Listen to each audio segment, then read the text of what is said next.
বাস্তব সংখ্যা। বাস্তব সংখ্যা কাকে বলা হয়? সকল মূলদ এবং অমূলদ সংখ্যার দলকে আমাদের বাস্তব সংখ্যা বলা হয়।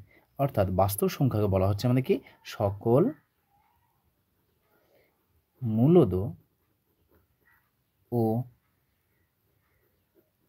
অমূলদ সংখ্যার দলকে বাস্তব সংখ্যা বলা হয়।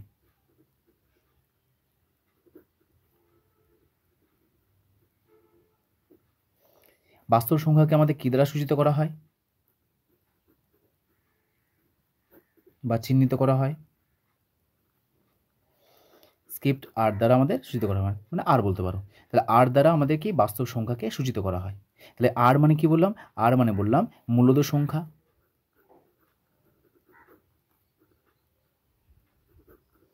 এবং অমূলদ সংখ্যা।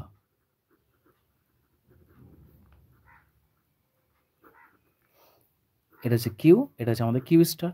তাহলে এই যে দুটো সেট, এই একটা আমাদের আর এই একটা, এই দুটো আমাদের তোমার সংখ্যা রয়েছে, সেই সংখ্যা দুটির আমাদের কি যোগফলটায় সমষ্টি বলো। সকল মূলদ সংখ্যা এবং সকল অমূলদ সংখ্যার যে দল, সম্পূর্ণ দলকে আমাদের কি বলা হয়? বাস্তব সংখ্যা বলা হয়। ঠিক আছে, এটাকে আমরা প্লাসের পরিবর্তে আমরা যেহেতু দুটো সেট রয়েছে, সেটার জন্য আমরা ইউনিয়নটাকে ব্যবহার করি। তো এই ইউনিয়নটা কী জিনিস তোমরা এখন প্রয়োজনে জানার, কারণ ক্লাস 9-এ এটা আমাদের নেই। তাহলে দেখো এটা বললাম, তাহলে আমরা কী কী পেয়েছি? তাহলে মূলত সংখ্যা যেগুলো পেয়েছি, তার মানে এক কথা আমাদের সেট অফ রিয়েল নাম্বারস বা বাস্তব সংখ্যাকে আমাদের মেনলি দুটো ক্যাটাগরিতে ভাগ করা হয়। নাম্বার 1, একটা হচ্ছে আমাদের মূলদ সংখ্যা, আর নাম্বার 2 হচ্ছে আমাদের কি অমূলদ সংখ্যা।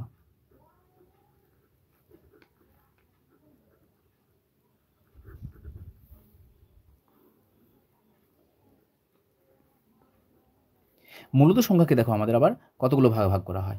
নাম্বার 1 স্বাভাবিক সংখ্যা,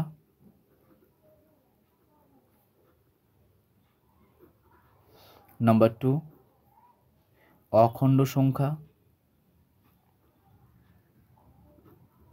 নাম্বার 3 পূর্ণ সংখ্যা।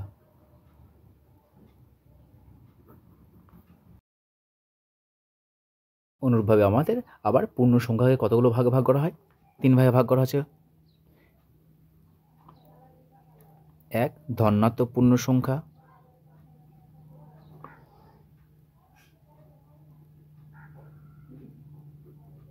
দ্বিতীয় হচ্ছে আমাদের 0, আর তৃতীয় হচ্ছে আমাদের কি ঋণাত্মক পূর্ণ সংখ্যা।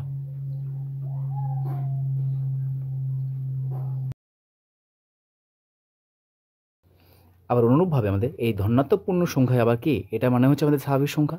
তো একে আমরা আবার বলা হয় স্বাভাবিক সংখ্যা। তো এই গেল আমাদের বাস্তব সংখ্যার একটা সংক্ষিপ্ত ধারণা, যেটা আমাদের বাস্তব সংখ্যা, এটা হচ্ছে মূলদ সংখ্যা এবং অমূলদ সংখ্যাতে ভাগ করা আছে। মূলদ সংখ্যাকে আমাদের এইভাবে ভাগ করা আছে, তার মানে স্বাভাবিক সংখ্যা, অখণ্ড সংখ্যা, পূর্ণ সংখ্যা, এই সকল সংখ্যাগুলি হচ্ছে আমাদের মূলদ সংখ্যা। অমূলদ সংখ্যা সম্পূর্ণ আলাদা। তার মানে এই মূলদ সংখ্যাকে আমাদের কি পি বাই কিউ আকারে প্রকাশ করা হয়, কি আমাদের পি বাই কিউ আকারে প্রকাশ করা হয় না। উদাহরণ কেমন? এটা হচ্ছে আমাদের √2, √3, পাই এবং ই।